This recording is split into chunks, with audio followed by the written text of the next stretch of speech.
What's going on, wrestling fans? You are on WrestlingRumors.net, and on a Monday night at 6:30 p.m. Eastern Standard Time, that means you are watching Wrestling Warm-Up. That's right, our Raw pre-show that we bring to you guys every single week.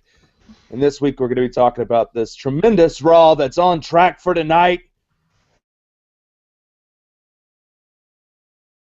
A Raw that's supposed to happen tonight for 3 hours to lead us closer to Survivor Series in 3 weeks.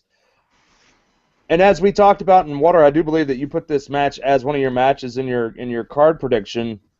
There was a U.S. title match that we were all talking about happening possibly at Survivor Series on November 23rd between Rusev and Sheamus. And now, of course, we get this promo on WWE.com. If you haven't seen this yet, you can go to WrestlingRumors.net. You can check this out. On the front page of WWE.com, there is a promo for the WWE Network Survivor Series Raw tonight, with the kickoff show to Raw on the WWE Network going live at 7:30 p.m. and then Raw at 8, and then at 11:06 p.m. exclusively on the WWE Network, they're going to be showing a live U.S. title match between Sheamus and Rusev. Alex jumped on a second ago before we even started the show, and I told him that this match is going down, and he asks, "Oh, they're the main event of Raw?" No, they're not. They're the dark main event of the show, and that's what WWE is going to be putting on exclusively for network subscribers tonight at 11:06. Not a new episode of the Monday Night War, not a post-show, nothing like that. They're going to show the dark main event where some people will probably have left the arena. There's not even going to be a full arena after this, at this point, after the Raw taping. It's just going to be Rusev versus Sheamus, and if my gut says that we're going to see the U.S. title go on Rusev tonight, mainly so because, Walter, and you can go into more detail about this in a second, because I know you and I have already talked about this. Tonight's Raw is going to be nothing but a 3-hour commercial for the WWE Network, okay? They're doing this free thing all month in November. New subscribers get the network for free, and they announce it 2 days after we just paid our $10 for this month anyway for normal subscribers. It's going to be a wasted program tonight. John Cena's not advertised. There's a couple of cool things that it's actually supposed to happen on the show tonight, but John Cena is not supposed to be there. But they're still going to be adding people to Team Cena. I don't understand how they can really do that if he's not there to recruit them. I'm assuming the Authority is going to have to start going after other people. I really don't know what they're going to do tonight. Really seems like it's going to be a nothing but a commercial for the network, and that it's going to be a bunch of bubblegum filler bullcrap that is just not going to be that entertaining. That's my fear. I think we're going to see Ambrose in like 6 segments tonight, just so that they can do something to entertain the fans that are still watching the show. But you have the network that they're going to try to put over this entire month. I guarantee you, my gut's telling me we're getting a U.S. title change tonight on the network for free, but you have to subscribe to be able to watch it, so that the WWE officials can say, for the next 3 weeks building to Survivor Series, well, if you had the network, you could have seen the title change. I don't get it, guys. What do you think about this going on? I mean, this is a cluster. And it's another thing too. Like, by the time someone, like, if say hypothetically someone's watching Raw and they're like, oh, I better tune into this. You have to sign up. It's not like you can just type in network.wwe.com and you go there. By the time it takes them to sign up, the match will be over anyway. It's futile. I know they can go ahead and sign up before that, but it's just it'll be what, like 3.5 hours of actual, like, I guess you can call it Raw, even though, like, whenever the title does change hands, what the hell are you going to call it? Oh, the title changed hands on the WWE Network, not Monday Night Raw, but everything else remained the same. Just mind-boggling. Mind-boggling? Yeah, mind-boggling. That's putting it lightly, Alex. Mind-boggling. Look, man, I'm telling you, I wish this was beer right now because I need a decent drink after hearing all this crappy news about the WWE Network and Monday Night Raw. And look, I'm not. Me and Doug talked about this before we went on the air. I'm not a John Cena mark. I could care less if he shows up on the show because that means some new faces will get some airtime, and I'm all for that. And like you said, Dean Ambrose is probably going to be on for about 2.5 hours just so people give a damn about what's going on tonight. But at the end of the day, this WWE network, something I've been so outspoken about, and Canada still doesn't have a decent network. Just want to put that out there. It's a piece of crap, and that's why I'm not putting down my $11.99 a month. It's $11.99 here north of the border, just to point that out to Americana over there. But seriously, this network is going to be the end of this bloody company. I'm so sick of these damn plugs every single show. And you said it yourself, Doug. If you're already a subscriber, you're still going to be paying for the month of November, correct? Oh, I don't know. You've been I already got billed. Right, I was about to say we already got billed.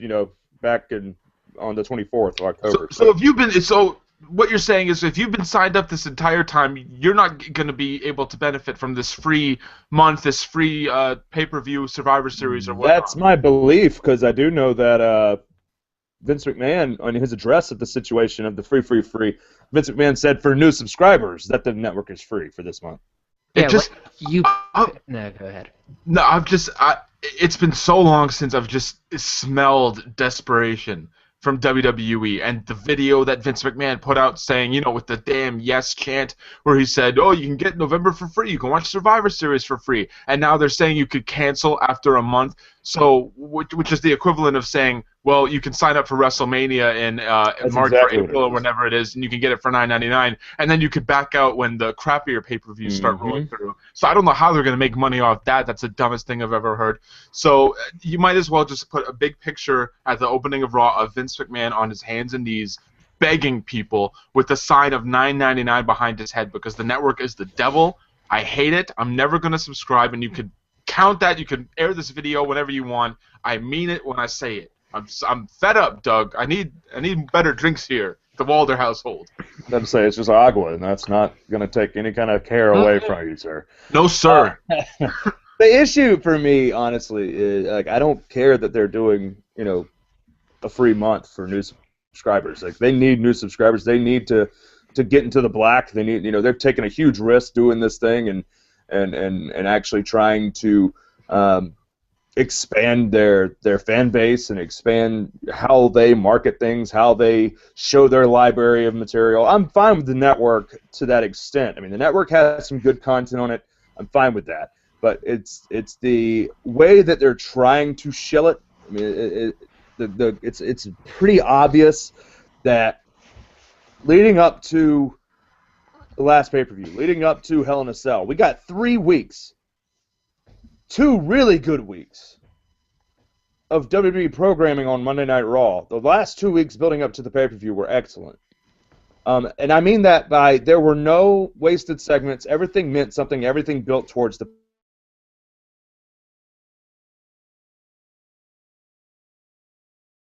pay-per-view. And they want you to subscribe to the network because once their whole thought process is, once we get you to subscribe and you get a free month, then we'll keep you for the next 5. And that's the funny thing. You can't. I don't know why they feel like that's actually going to happen now that there's the option to back out. This was a good tactic when there was a 6-month commitment. Because once someone signed up and got the first month free, then they knew for the next 5 months they're going to get charged $9.99 every month. But now, with that not being the case, they don't have to do that. It kind of seems redundant to use Raw the next 3 weeks as a giant commercial for 3 hours for the match that's going to take place at 11:06 on the network. I don't get why they're trying to build it up this way, with now the option of you can unsubscribe whenever you want. It changes their break-even point, should it not? Because before they thought you would just pay like $60 in 6 months, and their break-even was what, $1 million, and then 1.5 to make money or something. Now, if you have someone just sign up for 1 month, $10, sure, the numbers will go up. Like whenever they do their fourth quarter, maybe they'll hit $1 million, but you're not getting as much money as you were going to. It doesn't make any sense from a business standpoint like that. Well, I think if you look at big corporations a la WWE, especially publicly traded ones, where they're just trying to appease stockholders per quarter, if they do hit those numbers, it's not technically fraud. And say, hey, we hit 1.1 million subscribers this month. This quarter. And that way they can at least appease the shareholders, and you'll see the stock prices go up. The only suck part is that after WrestleMania, if they don't push, good content and people start unsubscribing super fast, I mean, for me, it makes sense for them to be able to sign up one month and not sign up the next month. They're going to lose money as far as what people would be paying for pay-per-views, because it used to be $55 a month to $65 a month to see that event. And essentially, people are going to be paying $10 to see Royal Rumble. People are going to be spending $10 to see WrestleMania. Because I might not. It's what it is. If I wasn't already committed to $10 a month, and that's part of my budget at this point, I knew it was going to be. If it was me, and it was $55 or $65 a month still, Fastlane would probably not be on my list of pay-per-views that I would want to buy. It's the February pay-per-view. It's not going to really advance anything to WrestleMania. I don't really see the point in that. But now that it's $10, I'm probably going to watch it. These numbers are going to fluctuate like my bowels after Red Lobster, man. Let me tell you. It's going to be crazy, dude. These numbers are going to go up and down, and it may give them advantage. I mean, it may give them an advantage as far as being able to say, well, we've hit this many subscribers now. In the upcoming quarter. We'll see. We'll see when fourth quarter results come out and people can subscribe and unsubscribe. It's going to be funny because with them giving away a free month and anyone can just subscribe, they're going to count this month as far as subscribers go. And they may get 200,000 subscriptions this month because it's free. But they can count them. And it's not technically fraud. So it's kind of... It's that loophole genius of corporations. They were like, hey, if we do this, we can get a couple hundred thousand more subscribers, and it technically wouldn't be us inflating our numbers for corporate gain. Yeah. And it leaves the fans at home watching going, dude, what the heck are we watching? Why does this even matter? Because it doesn't. That Survivor Series is not going to matter one bit. And they're trying to make it matter by teasing another John Cena heel turn by having Triple H cut all these damn promos about he's getting pushed to the side because the future is coming and Cena can't be on top for the next 10 years. So, and that's what they've done for the better part of the year, when he was feuding with Lesnar and all that jazz. And is he going to become a bad guy, and does he become more aggressive? And that's why you're tuning into Survivor Series. That's the only reason. And they're not going to pull anything crazy because it's free, and they're just going to throw together just a bunch of random Survivor Series elimination matches like the main event. We're going to get a rematch between Sheamus and Rusev from tonight when Rusev probably becomes United States champion. We'll get another bloody Goldust Stardust Usos match. We'll get Nikki Bella fighting for a title. Like, who gives a damn? And what you're saying about, WWE inflating their numbers or whatnot, I know legally they can do it, but at the end of the day, they're inflating their numbers. That's all it is. No, that's what it's going to be. That's what this whole thing's coming down to. I mean, that's why this whole free month is there. Interesting enough, though, today, 15 minutes before it was supposed to launch in the UK, they pulled the network from the UK again. So I don't know what's happening there, but the network was supposed to launch overseas, and 15 minutes before it was supposed to go live, they pushed it back. So I don't know what is going on. We send our condolences to Martin Nolan and Will Benson for having to deal with that crap overseas in England. Well, I bet they already have it. Yeah, wait, what did I imply something? No, I'm just saying. Yeah? I see what you did there, sir. Okay. Rubber-upski. No, I think they already have it. We feel bad for everybody else in jolly old England. True that. Overseas, we're sorry. I don't know what their deal is. I'll drink a pint for you boys. It's got to be something going on. Drink a pint of what? Your water? Who said this was water, sir? You did. You it's water. Yeah, I know. I appreciate that. I try. One thing I do want to talk about is the fact that they're doing this stuff, and they're pushing this network thing that is completely awkward and weird. And not only that, but we have a Survivor Series that's shaping up to be, incredibly lackluster, and what you were talking about with the heel turn for John Cena, that's obviously not going to happen, and that there's going to be a Team Cena versus Team Authority. the likely thing they're going to do with a free pay-per-view is put someone like Triple H involved in this match, right? I mean, that's we've seen that before. We've seen him either be a referee, or we've seen Shawn Michaels come in to be a referee for a match in the fall to try to boost some numbers. And I don't know. I got a feeling that we're probably going to get Triple H in this match. Well, I put that in my new piece at WrestlingRumors.net. Cheap plug there. Predicted the entire card, Triple H in the main event.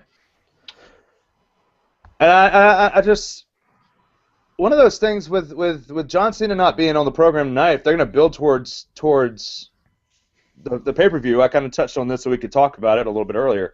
But who does Team Authority go after tonight to push them towards Team Cena? Because Bray Wyatt is going to be going head-to-head with Dean Ambrose. So Dean Ambrose is not going to be on Team Cena. Right.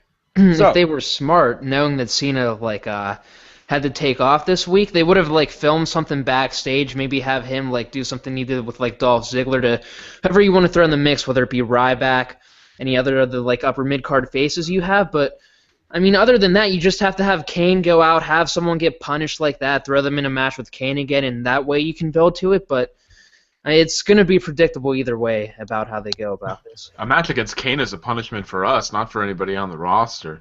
Right. I honestly, I feel the same way about Ryback. He just came in. Again, the only issue I still have with Ryback is his incredibly awful finish, and the fact that he may have just injured my boy Bo Dallas. One of those things where the Ryback is back, and the safest thing for them to do is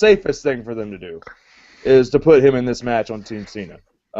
His whole backstage promo was talking about the company needs a hero at this point, and fresh off of his being a bully heel, sarcastic douche, he's going to come back and say he's a hero. So it's entertaining. I hope that they put him in that match in one of those spots, because it makes the most sense for his character. If he's going to come back and be a credible face, this is the time. This is the way to build him that way. You can't have him come out and go against, name your. I guess the only guy that they could use against Ryback right now and it not do damage to that guy is Cesaro, because he's already getting screwed over so hard. Yeah. That's a credible competitor against Ryback that it doesn't matter if he wins or loses, because he hasn't won a match in ever, Jerry. I was actually going to add that to the piece. I was like, if Ryback doesn't join Team Cena, chances are they'll put him in a singles match against Cesaro, who really has nothing else to do with the pay-per-view. No, there's nothing else for him to do. Could they do Ryback and Rusev if you have Rusev just plow over Sheamus? No, they're not going to end that tonight and do it. No way. Yeah. And let me tell you how there's no way Ryback and Rusev go together, because if Ryback and Rusev go together, Rusev's going over Ryback, and Ryback's return is null and void. Means nothing, yeah. I don't know about that. That's the most ridiculous. You got to take your Mark pants off for a second, Alex. Come on. No way. One loss would not crush his momentum. There's no way. Yes, it would. Let me explain. You always talked about, before Bo Dallas was, whenever he was undefeated, you always talked about one loss could, release an inner monster.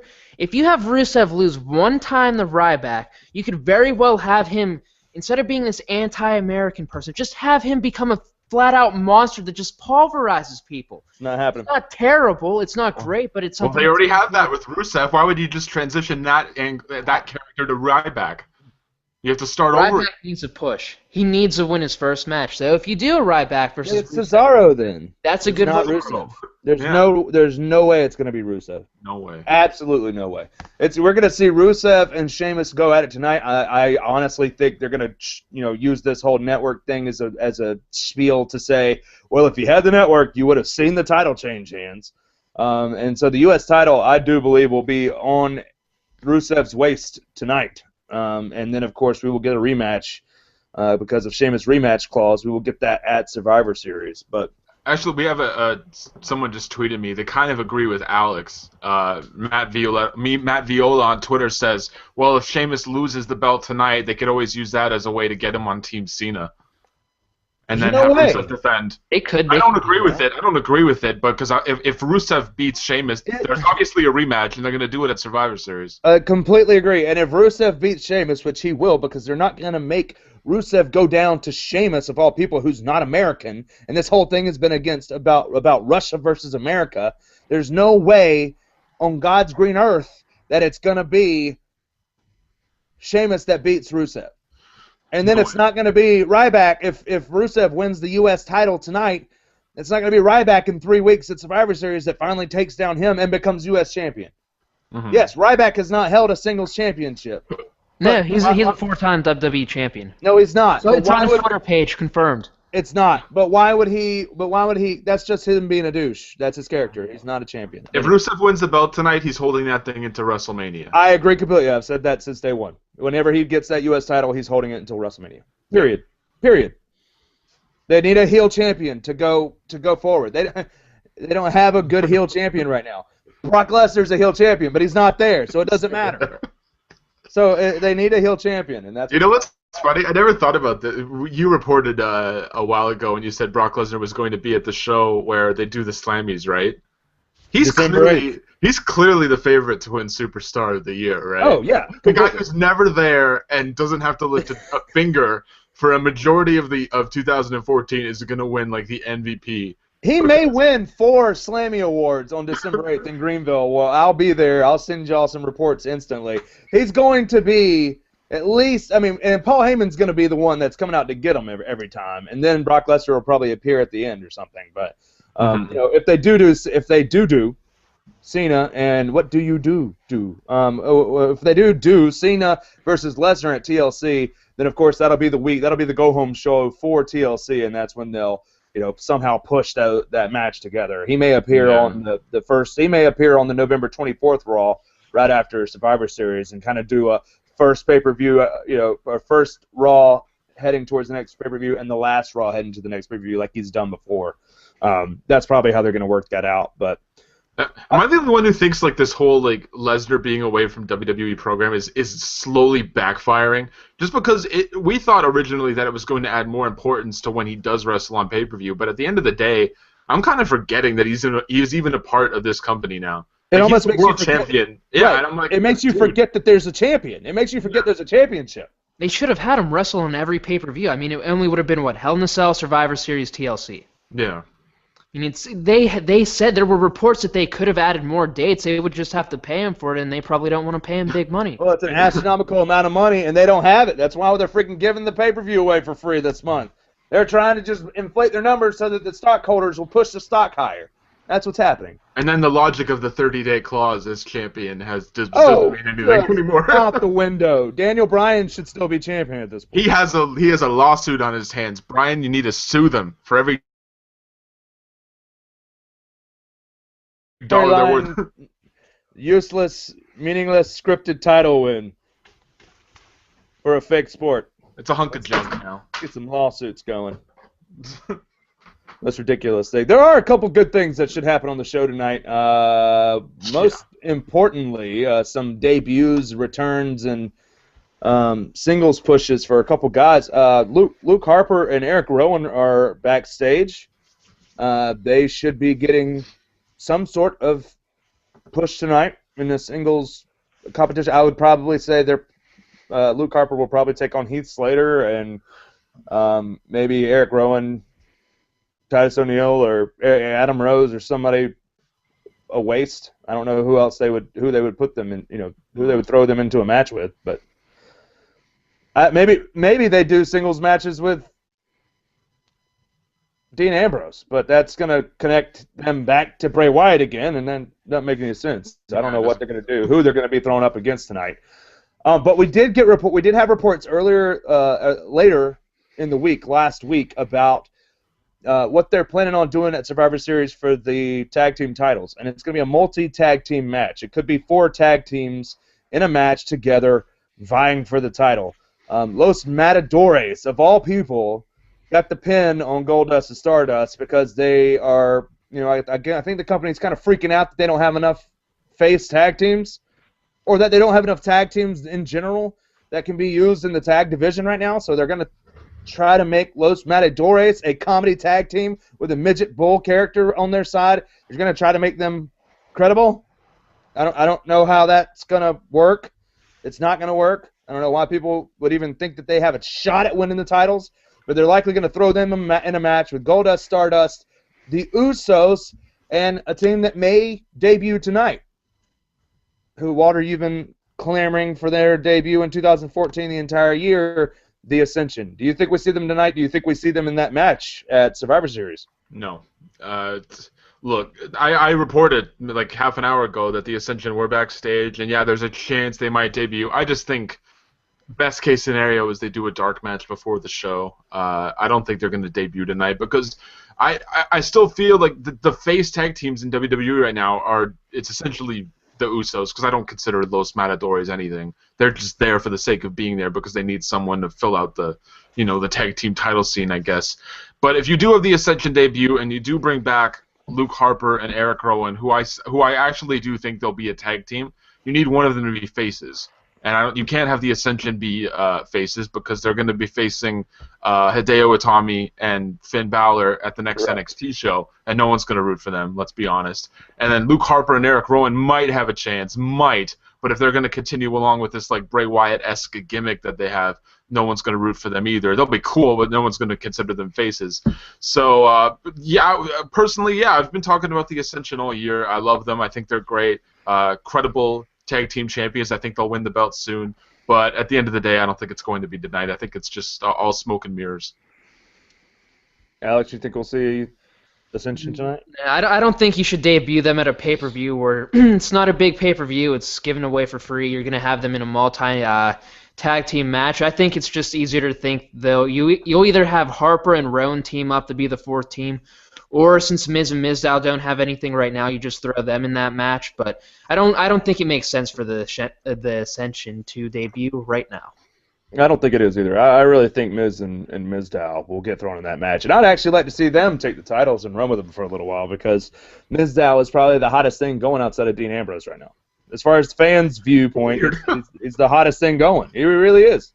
Outside of Dean Ambrose, that's what people were tuning in to see. No, it's true. Who saw this coming?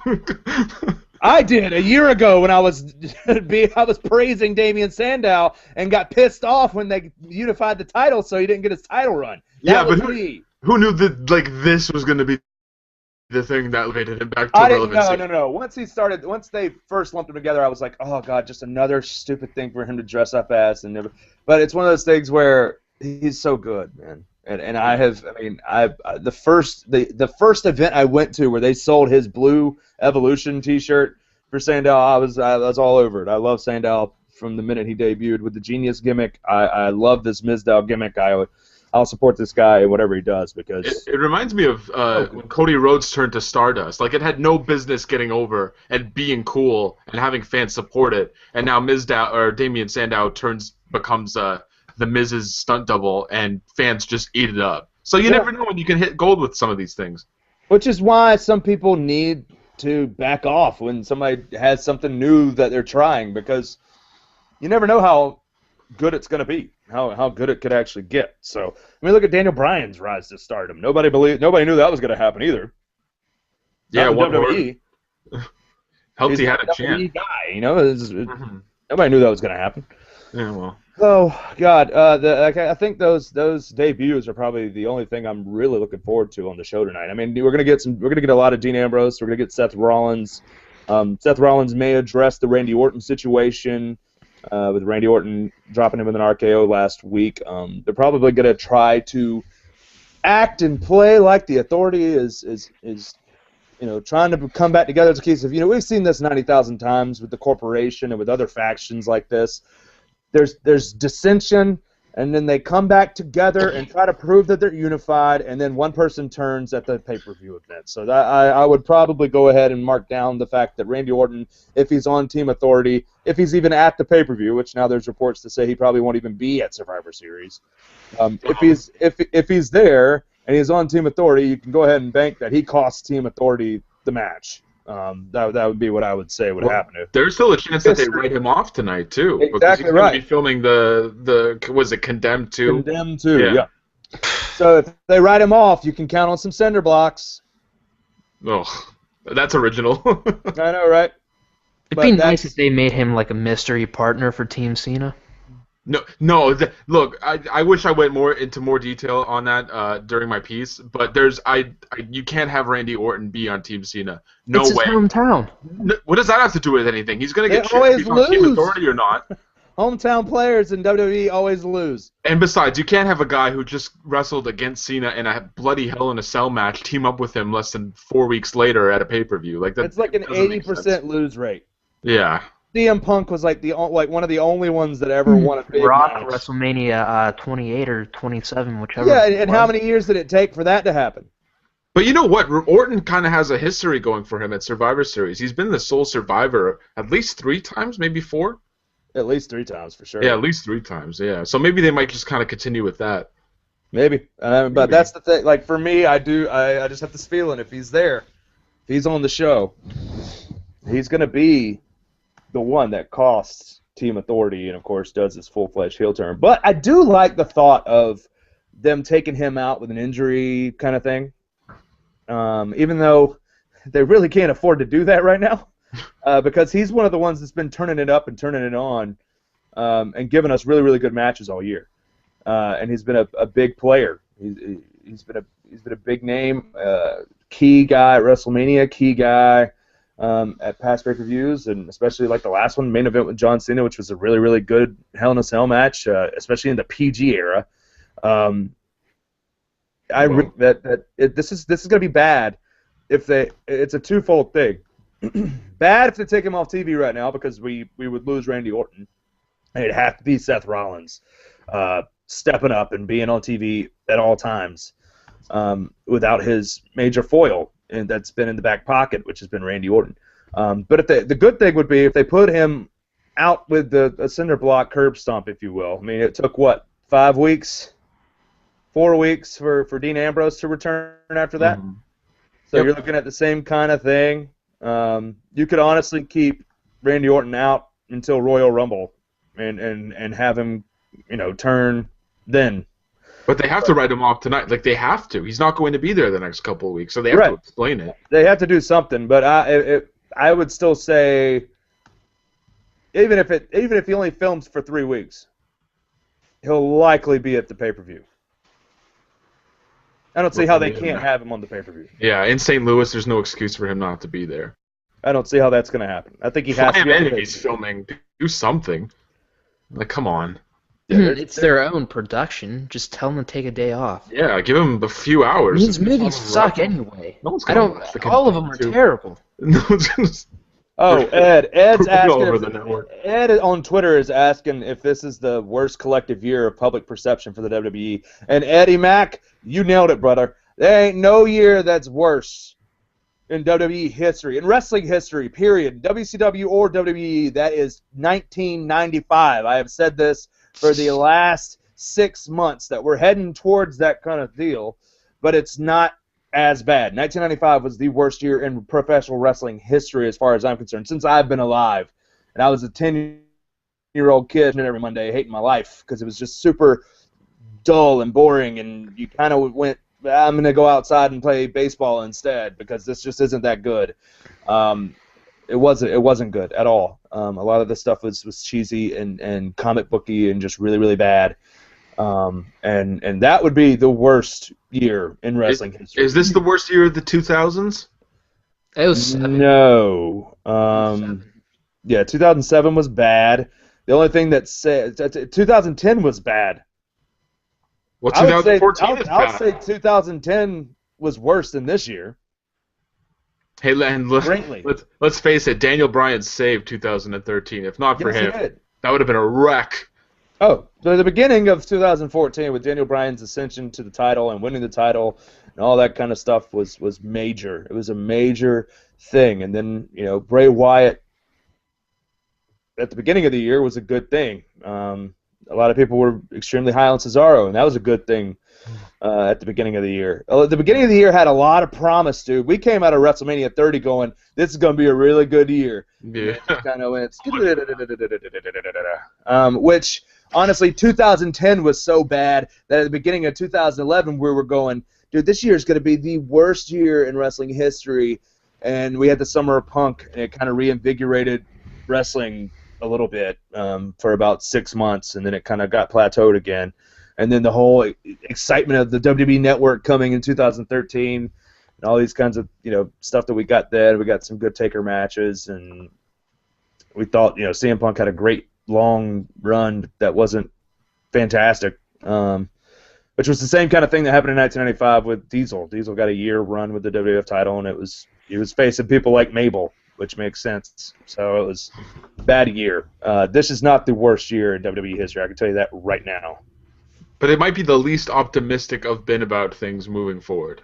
I think this, like, the outlook and heading into WrestleMania, like, I'm not really, like, as excited, because when we were on the road to WrestleMania last year, we were all kind of under the impression that WWE would pull the trigger and put Bryan in the main event, even though they wanted the whole Batista-Orton thing. But now it's like we're going into WrestleMania. We really have no clear vision as to what they want to do with the main event. There's so many main guys hurt. And it's like, okay, we got TLC coming up. We got Survivor Series before that, Royal Rumble. And I'm kind of like, we're just treading water at this point. And that's what it's going to be. And it's a lot of the questions are there because the injuries are becoming more and more frequent. And it's, if you listen to interviews from guys like Ricardo Rodriguez and Alberto Del Rio and some other guys that have left the company, frequently and recently. Brodus Clay would say the same thing. Kurt Hawkins would tell you the same thing. Most of the guys are not super happy in the locker room right now, and that's because of the rate that they're having to work and the styles that they're having to work and for the money that they're having to work for. I mean, the original Del Rio said that the original Sin Cara is making, what, $2,000 to $5,000 a match? $2,000 to $5,000 a match. That's right good now. For him, though. And the average guy in his position in WWE makes $500 a match, and works 300 nights a year. So he's working twice a week and making like 10 grand. 10 G's, easy. 4 to 10 grand. It's never insane. But we can understand why they're more bad now. Like it's just terrible, and I feel bad for some of these guys. And I didn't even take into is there. Yeah, I didn't even take into account like what you said, like with the styles and whatnot. Like a lot of these guys are having to like alter what is their bread and butter, and I can only imagine. Like I've seen some of the matches that the independent guys that have come up to NXT, like Prince Devitt and Kenta. Like it's night and day from we're accustomed to seeing, like through YouTube clips or whatever. And I mean, they must not be happy. It's the little things like that can piss a guy off. And again, they're having to adapt and try to become successes extremely fast because WWE wants to bring these guys up on the main roster as soon as possible.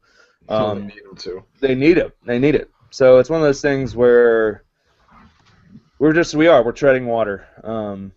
I don't think it's all bad. I really did enjoy maybe not last week's Raw as much, but the 2 weeks leading up to Hell in a Cell. I really enjoyed Raw, and I enjoyed the Hell in a Cell pay-per-view for the most part. There were a couple of matches that weren't great, but I probably would have given that pay-per-view a 7.5 out of 10. I enjoyed it. It was fun.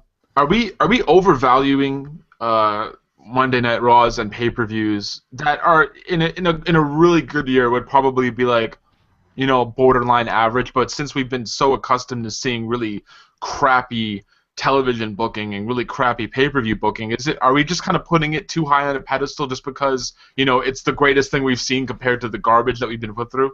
No, I don't think that's the case, especially not for smart fans like us that are sitting back and really evaluating the purpose of why this is happening and why is that happening and why is this guy not winning any of a 2 out of 3 falls match. We're looking into that stuff and really analyzing it that way. I don't think it's overvaluation. I've been watching Raw for since '92, so 23 years almost. Right. It's always been something that I do on Monday nights. It's every now and then in years like '95 or 2007 and 2010, I kind of stopped watching it every week. But then I would catch something would catch my eye, and I'd get back into watching it every week, and it would become a weekly thing. And it's one of those things where if it starts getting it really was on the road to Night of Champions, and then the first 2 weeks to Hell in a Cell, there were times where I changed the channel and thought about never changing the channel back. And I know there's times where y'all actually did change the channel and never changed the channel back. And that just goes to show it's starting to fall off pretty good, and I don't think that we're overvalued. I don't think we're putting more value than it actually needs on it, because if there was, there'd be an overwhelming sense to I have to watch this crap no matter how bad it is. Mm-hmm. And I think if that would be overvaluing the stuff that's on TV. I mean that would be us worshiping Raw when as if there's nothing else to turn it to. In my opinion, it's one of those things where if that would be the case, if you feel like you have to watch it no matter how bad it is. For me, if it just gets bad, I'm going to turn it off. And we all three have said this on numerous occasions. That would be the greatest way to show the company that we just don't like what we're seeing. And there's plenty of times where I've wanted to do it. But then again, it's like, then again, is it kind of like, especially with the Rusev-Sheamus thing, are they starting to slowly turn away from television ratings being the most important thing, or are they now just focusing solely on, can we get that subscriber list up? Because if that was the case, they would just have Rusev versus Sheamus on Raw tonight and not after. I'll tell you this, there's no way TV ratings are what's important right now. Mm-hmm. If it was about TV ratings, TV would have changed completely 5 weeks ago. It's the network or bust. The viewership kept going down each week and each week and each week because Raw wasn't being booked as something that was must-see. The reason Raw got better the last 2 weeks before Hell in a Cell was because they started doing things that made sense.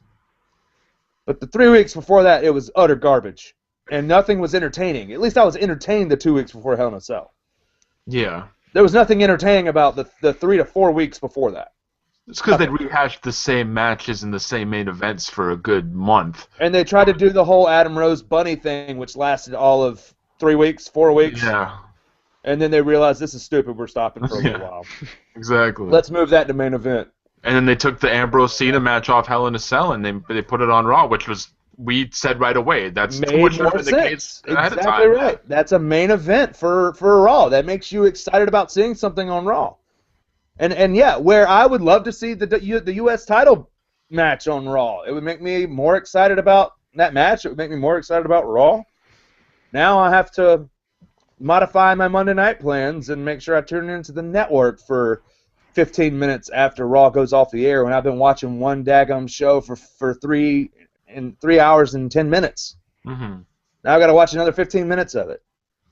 That's a huge kick in the, you know what, to wrestle reaction. Another 15, 20 minutes. They're gonna be on. They're gonna have their show going on while the match is going on. Trust me, Rusev versus Sheamus isn't going to make that much of a difference. Like, I Well, mean, Rusev and Sheamus is not going to bring a huge number to the network. no, it's That's not why they're doing it. The reason they're doing it is so they could say, well, if you had the network, you could have seen the title change hands. Then have What are they Lesnar gonna do, compete. Or the ring aprons and stuff will just be the same. There's gonna be a Raw backdrop. It makes no sense. I agree completely. It doesn't make sense, but that's what they're giving us. And there's going to be some, 10 to 15 minute waste of a segment between Big Show and Mark Henry tonight to build towards their match. There's going to be at least 2 Diva segments that'll be wastes. Well, do we get Henry and Big Show as part of Cena and Authority? No, I don't think they were going to go that route. We're going to get another bloody Big Show versus Mark Henry match. Yeah, why would they put Henry with the Authority? Just to say, we know you've seen this a million times. Let's just add it together. I don't think that's going to happen. We may get a stipulation, but I mean, they had not seen Orton Cena 1,000 times and still went with it. But then again, we go back to who the hell fills out these 2 teams. I think you can have Jamie Noble and Joey Mercury fight. Oh God, I think you do too. Oh God. We've had reports that they're going to be. We've had reports that they're going to be wrestling matches, and we've seen how included they are in this whole storyline situation. So if that's the case, Triple H is in wrestling. If that's the case, Triple H is in wrestling. Exactly right. It'll be Orton, Rollins, Kane, Noble, Mercury. Yep. Which and Triple H might wind up being the special guest referee. Ugh. Come on. Just saying. It makes me sick just talking about this damn. Just saying. Just saying. And I was excited at first just because I didn't think there was going to be multiple Survivor Series elimination matches, so I was like, oh, we're getting Cena and Authority. That means we don't have to witness Team Nikki versus Team Bella, Team Brie. I'm all for that. But now this main event is just kind of like, doesn't really matter. I don't care who's on each team. It's interesting to figure it out, but I don't really care. They've teased this whole Nikki versus AJ thing, but I think that's going to happen in the weeks to come leading up to Survivor Series. I still think we're going to get Team Nikki versus Team Brie. Yeah, Brie Bella's going to cost Nikki a match. Exactly right. SmackDown, and there's going to be a Team Nikki versus Team Brie. Yep. We're not getting Nikki Bella versus AJ Lee at the pay-per-view. It's not happening. So what happens with AJ? You throw her on a team. I don't know what you do with her. Poor AJ. I don't know what you do with her, but you don't have her going against Nikki Bella because there's got to be a Team Brie versus Team Nikki match. It's the only thing that makes sense for the Divas. They have to have a Total Divas elimination tag team match. Period. Right. Period. Well, then AJ isn't involved then. She doesn't want to be. She'll be on commentary. Right. What are the chances of that, Doug? Maybe the winner of Team Nikki versus Team Brie gets a shot at the title. Yep, Sole Survivor. Sole Survivor. Mm-hmm. That means we have to see everyone get eliminated. Damn it. They'll just do what every time you see an elimination Divas tag team, they all just do their finishers, and then they just one after another. They're pinned. I'm not gonna lie to you. It'd be pretty sick to get to a Divas Championship TLC match between Paige and AJ Lee. That's not happening ever.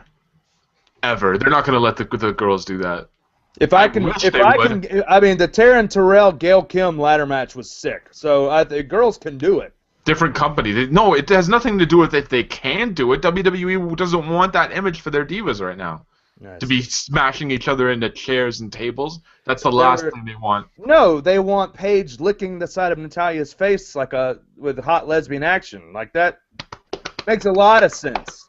Who cares if it makes sense? I can lick her face as seductively as possible, thinking that her face is a giant ice cream cone. I can just.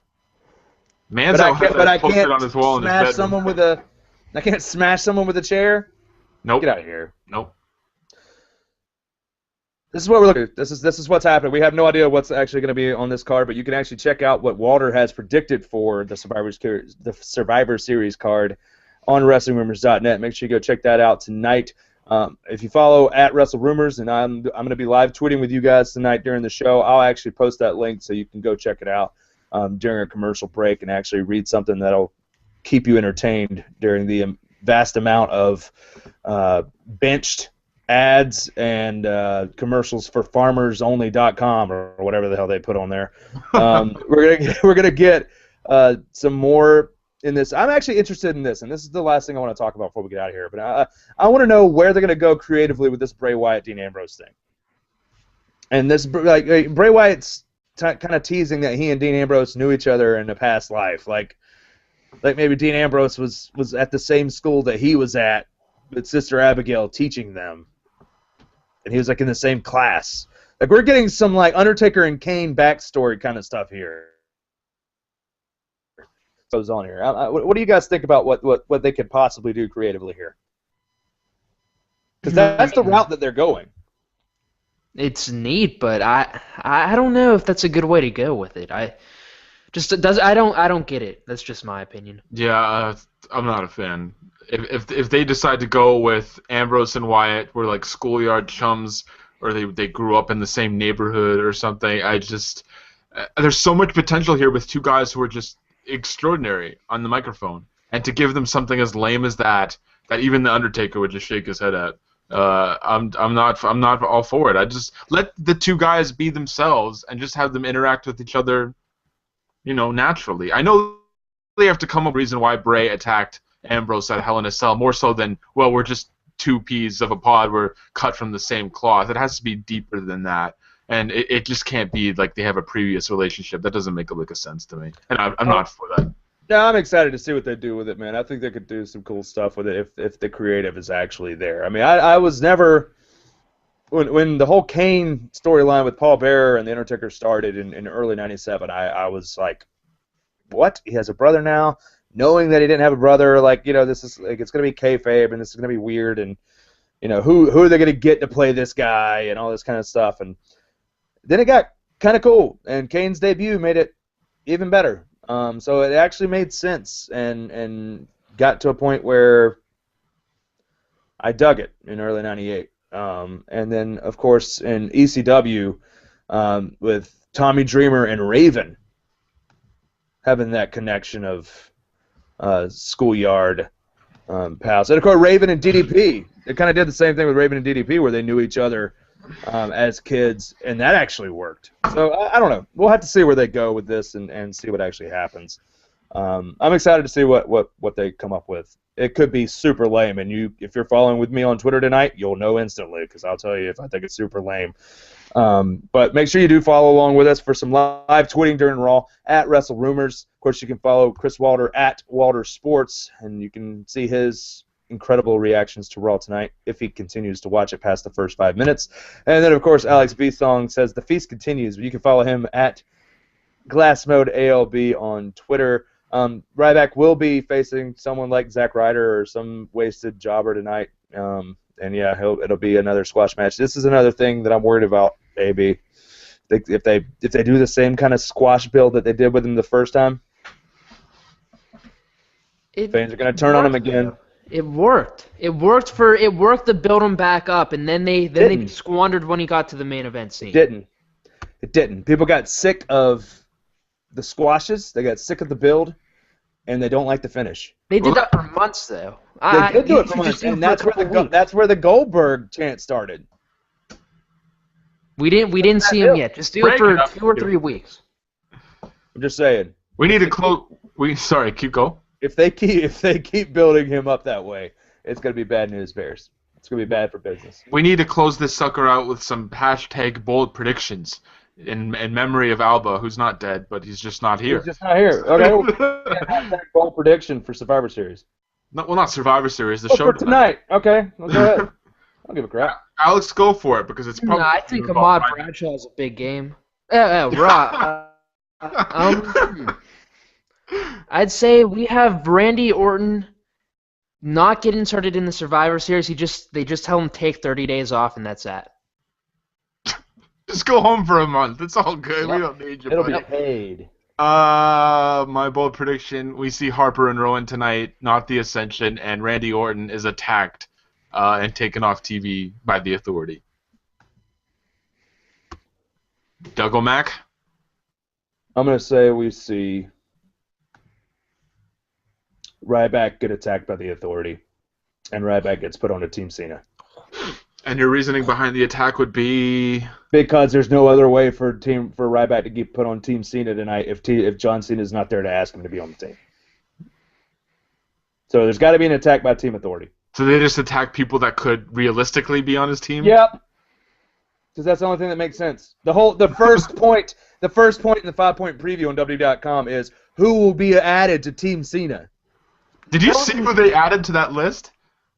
Yes. Goldust is on that list. Goldust is on that list. Ryback's number 1 on that list. Actually, But I think that Ryback's legitimately a contender here. He is. Is there any chance? Don't have them get attacked. Is there any chance they use an NXT guy in this match?